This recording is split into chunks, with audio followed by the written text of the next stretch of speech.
Swing music was all the rage, and nightclub hopping was the thing to do for showbiz people like Jacqueline Susann and Irving Mansfield. In shot after shot, the Mansfields appeared to be the perfect couple, the up-and-coming press agent and his lovely actress wife.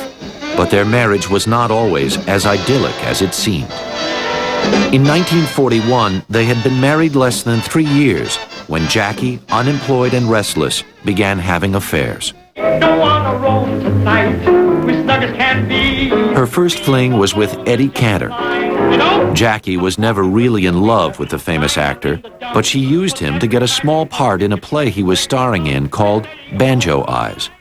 Cantor eventually broke off the affair. Went down south a while ago. But just a year later, Jackie began seeing comedian Joey Lewis. Jackie fell so hard for Lewis that she sent a letter asking for a divorce to Irving, who had been drafted into the Army during World War II. As she put it, "Now that you're earning only $56 a month, I feel that my love has waned." Irving said, "Well, look, Jackie, we'll go ahead and we'll get the divorce, but would you mind waiting until the war is over? Because I'm in uniform now, I'm in the Army, and my mother and father, especially my mother, are upset enough about that, and they'll be even more upset when they find out that we're getting a divorce." Irving knew what he was doing. By the time he returned from the war, Jackie's affair with Lewis had fizzled, and she welcomed him home.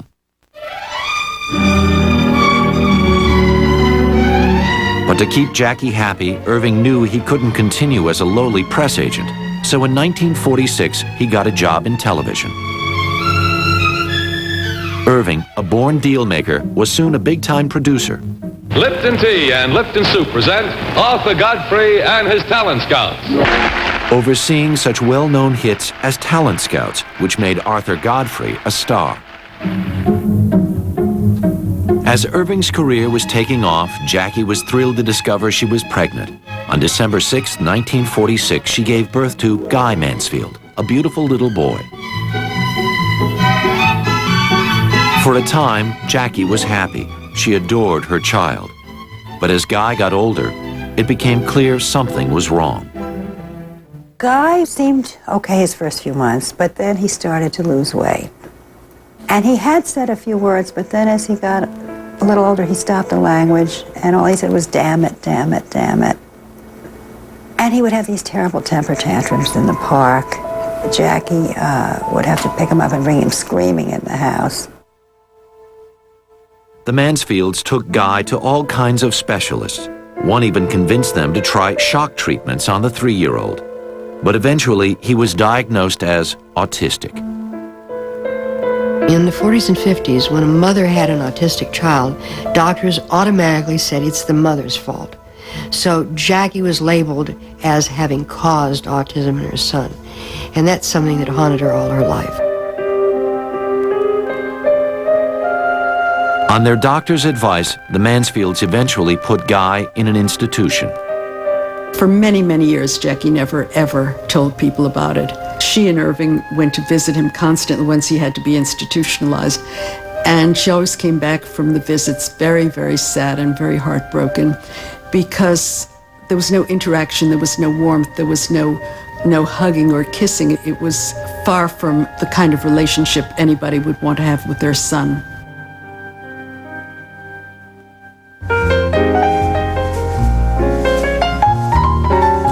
Jackie and Irving chose not to have any more children. Instead, Jackie bought a pet poodle, named it Josephine, and treated it like a surrogate child, even going so far as to buying matching mother and dog outfits.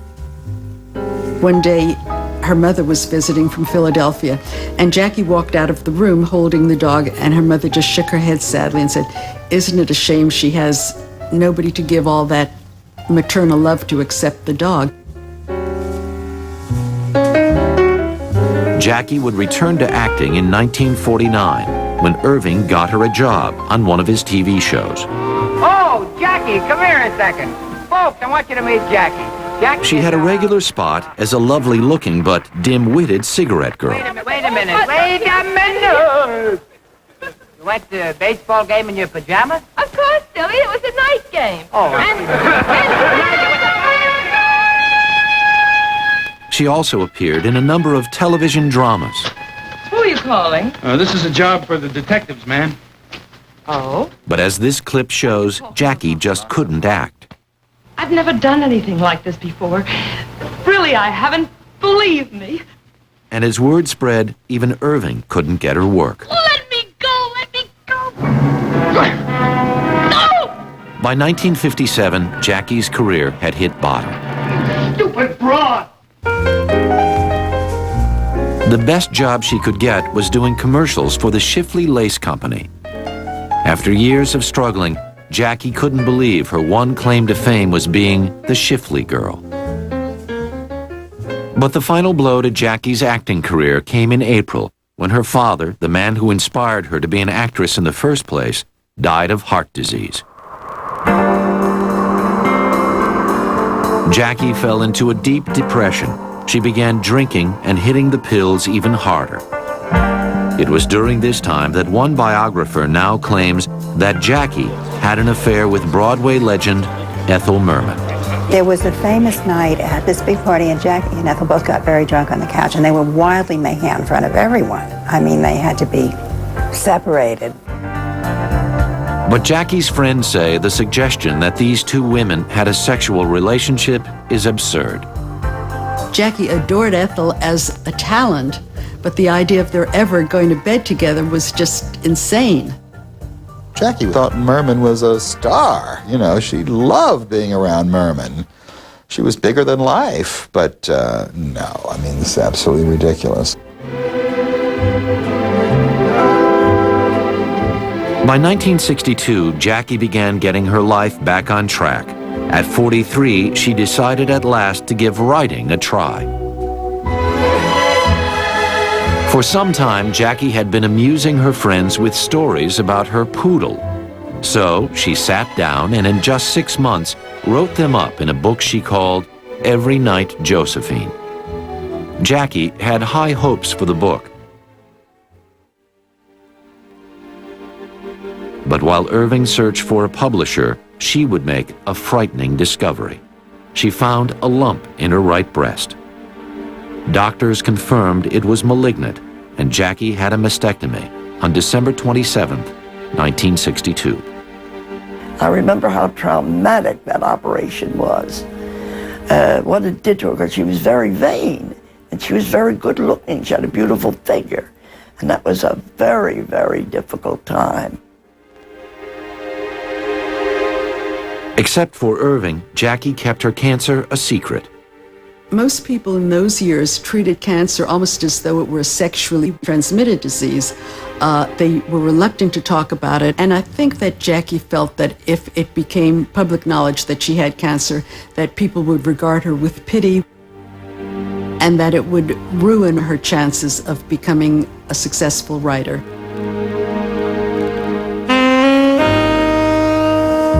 In early 1963, Irving announced he had found a publisher for Every Night Josephine. With renewed hope, Jackie went to Central Park, where she made a pact with God. If he would just let her live 10 more years, she would prove herself to be a best-selling author. Biography's look at Jackie Susann will continue. But first, Biofeedback asks, who's your favorite romance novelist? Log on to biography.com and tell us what you think.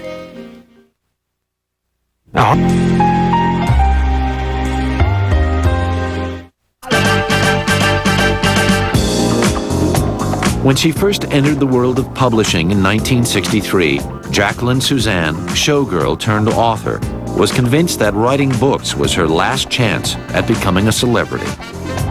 She had great confidence in Every Night Josephine, a rather quirky book she had written about the adventures of her pet poodle. Every Night Josephine was kind of a memoir of this poodle, this black poodle that she and Irving loved, and they sort of fetishized this poodle. The poodle was anthropomorphized. It had a soul. It had feelings. It had communication skills. Every Night Josephine was considered a trivial book. It's about a poodle, for heaven's sake. But the very simplicity of the book made it fun and charming and truthful. Though she was just a first-time author who had written a book about a dog, Jackie always insisted on being treated like a star. She came into the office into this regal air of everybody should drop everything and get busy on talking to me, and she kind of took over the scene when she came in. One of the things Jackie demanded was a nationwide book tour. But as luck would have it, her tour coincided with one of the biggest news events of all time. This is a news bulletin. Shots were fired near President Kennedy in Dallas. That the president was seriously wounded by an assassin's bullet. Jackie came in and she was in a rage that this should happen to her when she was publishing a book, that people should be riveted to their television sets and not have talk shows on which she could go to promote her book. For Jackie, it meant the end of the world, that she wasn't able to get on television because Jack Kennedy had been shot. I mean, imagine seeing the world that way. It was bizarre. Jackie did go on tour, and her book, which appealed to a huge audience of dog lovers, sold more than 35,000 hardcover copies. That was a big number for a first-time author, big enough that Irving Mansfield would eventually quit his job so he could devote all his time to making Jackie a star. Irving always felt that he'd had his success. He'd been a big-time producer, which he really had been. He had gotten what he wanted out of life. And then when it was Jackie's turn, Irving just put himself in it all the way. By 1964, Jackie was already hard at work on her next novel, a book she was sure was going to make her famous. Drawing on her experience as a failed actress, she was writing a tell-all book about what goes on behind closed doors in Hollywood. She called it Valley of the Dolls. I decided to write Valley of the Dolls. I wanted to write it long before I wrote Every Night Josephine. I'd been thinking about it for a long time. I've been around show business for over 20 years. I've grown up with show business. I've seen people come starry-eyed, and I've seen them hope to climb Mount Everest, as I call it, which is the top. And I've seen many of them go into the Valley of the Dolls. Jackie would spend 2 years writing a first draft, which her editors almost rejected. It was badly written. It was sort of phrases with ... in between them. But not stream of consciousness, not anything controlled, just a kind of flailing about of a writer who had no idea really what she was doing. Got a man waiting for me. That's a switch from the fags you're usually stuck with. At least I never married one. You tricked that. But the people who would buy Valley of the Dolls weren't looking for great prose. Mother, I know I don't have any talent, and I know all I have is a body, and I am doing my best exercises. What about the guitar? They wanted a good story, and Jackie delivered.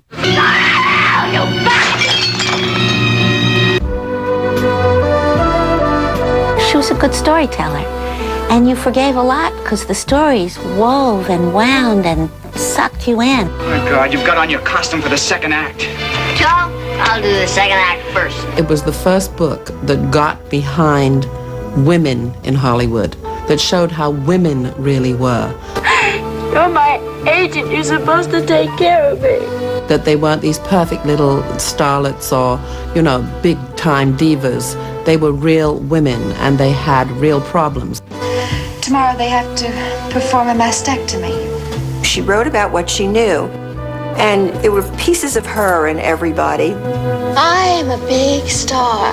And she knew that scene. She knew that Hollywood scene. There is no question about it. And I'm not nutty. I am just hooked on dolls. I need a doll. Knowing show business as Jackie did, when her editors urged her to write happier endings for her characters, she refused. Jackie said, that's the way this world is.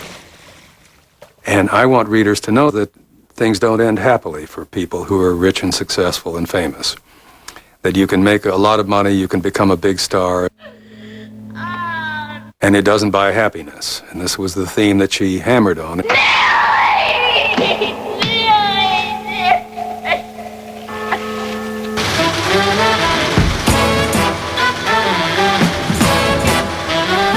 When Valley of the Dolls was released on February 10, 1966, the book shot to the top of the New York Times bestsellers list, where it stayed at #1 for a record-breaking 28 weeks. There hadn't been a book written like that before. Everyone was like, oh, what? I mean, because it talked about taking drugs, and it was titillating, and it was delicious, and it was gossipy, and it just went through the roof.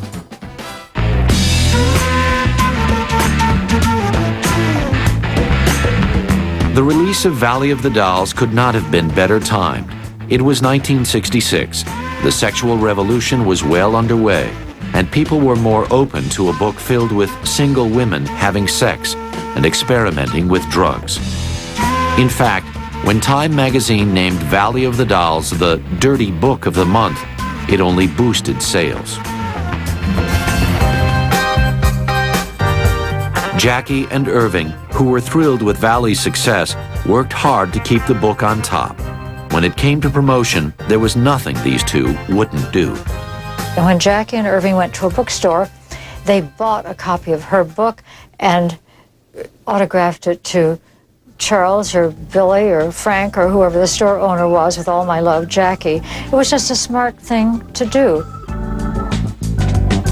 On her book tour, Jackie got up at dawn so she could hand out donuts to the truckers as they unloaded copies of her book. 7 in the morning, she didn't come in sort of casual attire. She came in as Jackie. She genuinely would bring people into the fold of, isn't this fun? And I'm glad you liked my book, and be sure to tell your wife about it, your daughter about it. The book, of course, is titled The Valley of the Dolls. But Jackie was most effective at plugging her book and herself on television talk shows. But here is a good friend for a long time, Miss Jacqueline Susann. When you pointed a camera at that woman, she lit up like a pinball machine. She just sparkled on television. And she had not been able to do that as an actress. She knew how to take over a program, basically. She knew how to edge all the other guests right out of the scene. You just got a handshake, Rodney. No respect at all, right? Jackie was a raconteur. She was a storyteller. She knew how to get things rolling. And I sent her a picture of me. And I said, I am Mrs. Mansfield. I do everything for Mr. Mansfield. And when I say everything, I mean everything. We'll have more with Jackie Susann, right? Whether it was the talk shows, the marketing schemes, or the book's sexy plot, Valley of the Dolls stayed on the New York Times bestsellers list for 65 weeks. But while readers loved her, Jackie was bombarded by critics. I think you've written really a dirty book in Valley of the Dolls. What's dirty about it? Well, I'm not talking about the jacket. I'm talking about the contents in the book. Now, there's a scene in the book. It was always open season on Jackie Susann from her first success, because you have to understand that these highly literary snobs really wanted to be #1 themselves. Now, just a moment. So, you're trying to put me on. You could never make that type of money with the Josephine book as you're going to make with this book here. They did not criticize Jackie's writing. They criticized the money she made doing it. I mean, in 1 week, she outsold Mary Stuart, Graham Greene, Solzhenitsyn, and the Bible. Having written one of the best-selling novels of all time, Jackie could have retired. But by 1966, she was already well into writing her next book, which she called The Love Machine. For while she had achieved fame, Jackie now wanted respect, but this would prove much harder to come by.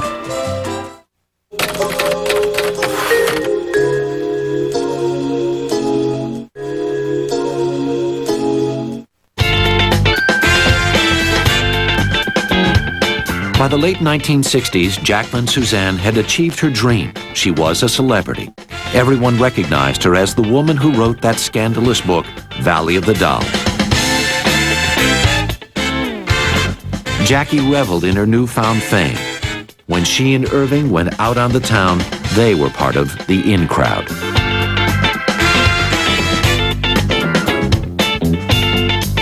No matter what she did, she would hang around other celebrities. I mean, she was always in all the glamour spots. In Hollywood, it was Chasen's and Mateo's. In New York, it was Danny's Hideaway. She always went where she got the best tables. She loved the attention. It was very important to Jackie to look around the room, make sure she was well placed, and to figure out who was there, why they were there, who they were with, and whether they were somebody she needed to go over and greet or ignore. From Hollywood, it's the Game Game. Jackie, always looking to promote herself, never missed a chance to appear on TV. Popular author of Valley of the Dolls, who's Jacqueline Susann. Irving, too, got into the act, for by now they were inseparable. Jackie, do you agree with her? When it came to Jackie's success and her fame, she and Irving were a single unit acting as I one. wouldn't dare disagree with Irving right now. Yes, love, whatever you say. What did we say? $20, yes. I never saw them disagree. And indeed, whatever Jackie said, Irving had never heard it before. He would say, isn't she great? Isn't Jackie great? Just listen to that. Isn't she great? He meant it. Irving always did his best to make Jackie happy. For most of their married lives, the Mansfields lived in a hotel on New York Central Park South, so Jackie could indulge her passion for room service. The first time I was at Jackie's, I remember that she sent me to get another bottle of champagne d'eau, and her refrigerator contained 2 bottles of champagne, half of a jar of cocktail capers, and 1 can of dog food. And that was it. It was an unusual lifestyle, but when Jackie was in her writing mode, she wanted no distractions. When I write, I do 5 drafts. The first is on inexpensive white paper. I don't try for style, I just spill it all out. The second draft is on yellow paper. That's when I work on characterization. The third is pink. I work on story motivation. Then blue. That's where I cut. Sinclair Lewis actually made maps of the street of his town, and he pasted them on the wall. I have my own kind of filing system, a large blackboard. I match my chalk to the color paper I'm using, so I'll know which draft a certain character or incident comes into being. I work like this 7 to 8 hours a day. By 1968, Jackie had completed her first draft of The Love Machine, another explosive tell-all novel. Stand by, everybody. This time, about the television industry. My job is to bring some guts and excitement to network news. The story focused on Robin Stone, a charming but utterly ruthless man who takes over a network. You come a long ways from the 6 o'clock news. That's right. I'm in your field now, Dan. I've become a connoisseur of crap. Don't waste my time, you faggot. Like Valley of the Dolls, The Love Machine was filled with passion, scandal, and even more incredible sex scenes. And once again, readers loved it. Jackie had, as all good writers do, an umbilical cord that plugged her in to her own readership. We now pause for station identification.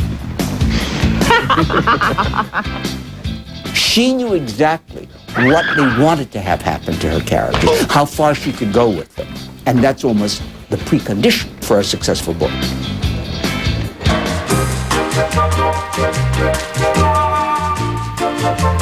The Love Machine, which was released on May 14, 1969, shot to the top of the New York Times bestsellers list, past books by such illustrious writers as Kurt Vonnegut, Vladimir Nabokov, Mario Puzo, and Philip Roth. To keep the book on top, once again, Jackie and Irving went all out in their marketing efforts. For Jackie's book tour, she flew around in a pink plane that the press called her love machine. The Mansfields also adopted the Ankh, an Egyptian symbol of love, as the book's emblem. This way it means man, this way it means woman, and this way it means woman bearing child. We used to jokingly say to ourselves that the Ankh was the ancient Egyptian symbol for schlock. But in fact, Jackie took the ankh very seriously, and before we knew where we were, we all had ankh bracelets and ankh rings and ankh keychains, all in 18-karat gold. It was only later down the pike that we discovered, of course, that we were paying for them all because they were part of the promotion budget. The Love Machine stayed #1 for an astounding 26 weeks. Jackie couldn't have been happier, though her success again made her a target of criticism for the literary establishment. Will you welcome, please, the lady who some people say now types on a cash register. Will you welcome, please, Miss Jackie Susann. In July 1969, Jackie appeared on The David Frost Show to discuss The Love Machine with a panel of writers, including Rex Reed, Nora Ephron, and the famously combative John Simon. Are you an artist? Are you writing a work of art? Or are you just writing a piece of trash on which you can get rich quick, get famous quick, get known quick, and make money?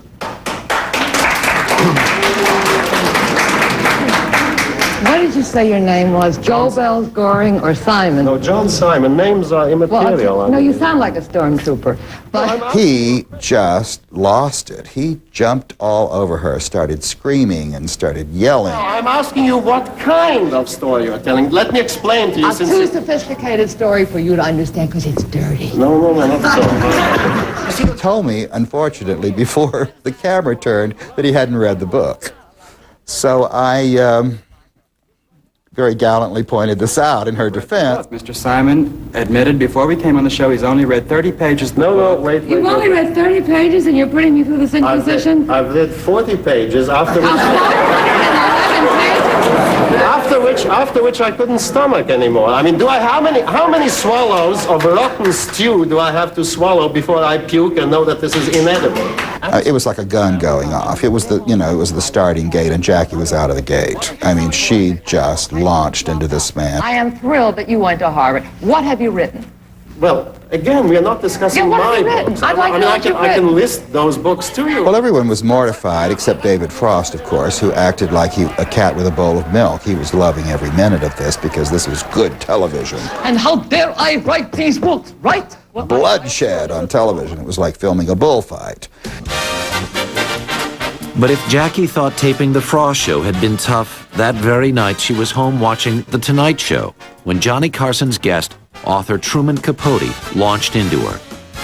At 11:30 that night, she called me and she says, "Turn on Channel 4! I'm being attacked again!" And Irving was sound asleep in the bed next to her. "Irving, wake up!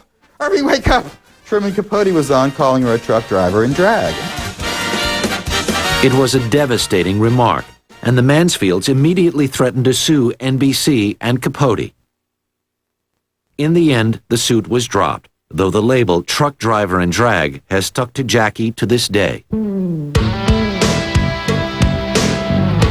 By January 1973, Jackie was finishing work on her third pulp fiction novel, when she got news she had been dreading since her mastectomy. The cancer was back. This time, it had invaded her lungs. But while Jackie knew she was seriously ill, she was determined to see her last novel, Once Is Not Enough, through its release. She had signed to do this book, and she was going to finish it and make it, in her mind, the best book she ever did. I mean, that's the kind of person she was. Her attitude was always, let's do it now, which now, in retrospect, I understand better. I mean, in the years I worked with her, I didn't get it, but now I understand it. No wonder she wanted to do it now, because perhaps she wasn't going to have it tomorrow. You are watching Jackie Susann on Pulp Fiction Week on Biography. Jackie Susann continues on Biography. When our next guest writes her autobiography, an appropriate title might be The Bestseller Machine. Please welcome the author of the current bestseller, Once Is Not Enough, Miss Jacqueline Susann. By January 1974, Jacqueline Susann had made publishing history when her last novel, Once Is Not Enough, topped the New York Times bestsellers list. How long has this been on the bestseller list now? 35 weeks. Wow. No other author had written 3 #1 bestsellers in a row. It was a tremendous achievement, but Jackie, whose body was now racked with cancer, could not really savor her triumph. I would call her and say, Jackie, you know, isn't this wonderful? Isn't this terrific? Isn't this wonderful? And she said, yes, but I'm just not enjoying it as much. By March 1974, chemotherapy treatments had left Jackie thinner. She now had to wear full wigs because she had lost her hair. But Jackie had gotten so good at hiding her illness, when she attended a writers' conference that spring, no one even guessed she was sick. This amazing woman walked in. I mean, she was really amazing. She had such a presence, you know. You felt her presence so strongly. Later, I found out she had spent the morning having a chemotherapy treatment, and then she'd got dressed and she'd come to the lunch and been gracious and wonderful to everybody. It wasn't until very close to the end that Jackie finally confided in some close friends that she had cancer. I was just shocked. I had no idea. Jackie was very stoical about it. She said, look, I don't know how long I got. I don't think it's really long, she said, but I got these 2 books I still want to do, and we should pick out which one I should do because I don't think I could do both. I said to Jackie, if you had your life to live over again, would you have wanted to go through all of this? And not missing a beat, she said. Every day of the last 10 years, for me, was a blessing. Now that's pretty classy. When you get through, you want to cry. And I did. Jacqueline Susann went into the hospital for the last time on August 20th. She spent 7 weeks in a coma before passing away, September 21st, 1974.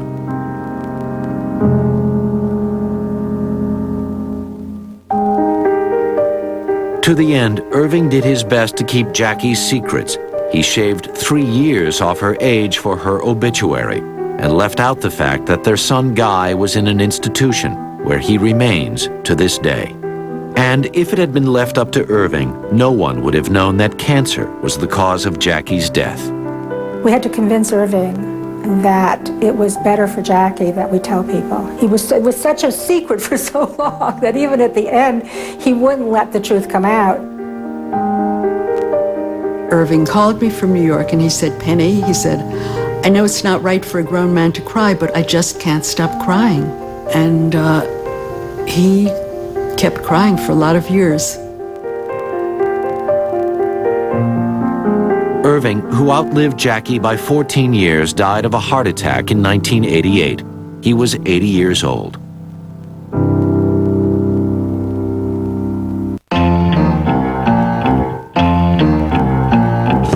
Jacqueline Susann once prophesied that the 1960s would be remembered for 3 things: Andy Warhol, the Beatles, and of course, Jacqueline Susann. It was an outlandish remark, but there has been a resurgence of interest in Jackie in the 1990s. Her books have been reissued. Jackie, doll. Hiya, lover. Michelle Lee starred as Jackie in a television movie. Bette Midler played Jackie for laughs in a film called Isn't She Great? It's like Gone with the Wind. Only filthy. And 20th Century Fox is producing a remake of the now cult classic film Valley of the Dolls.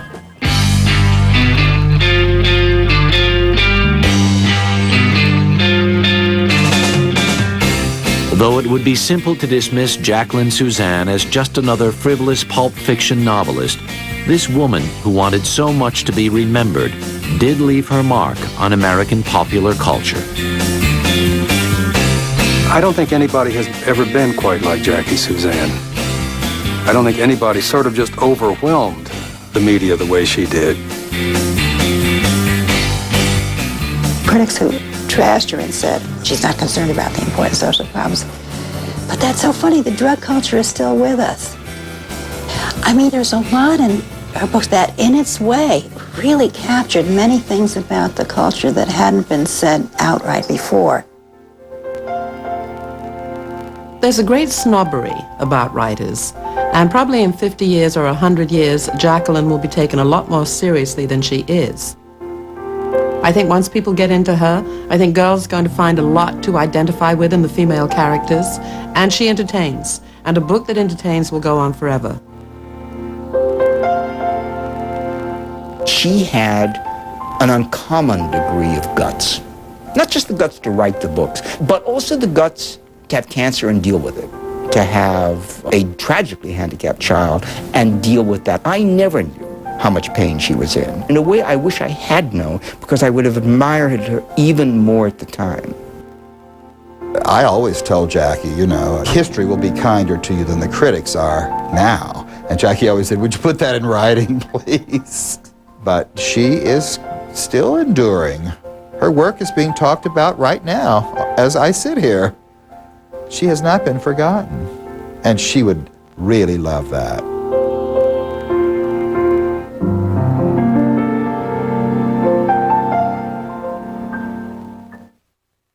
She would also love the fact that Valley of the Dolls is considered the best-selling novel in history. At last count, more than 20 million copies have been printed. And by the way, Truman Capote eventually apologized for his comment that Jackie Susann looks like a truck driver in drag. He apologized not to her, but to truck drivers across America. Tomorrow, a writer who became as celebrated and controversial as his novels, Harold Robbins, when Pulp Fiction Week continues Thursday.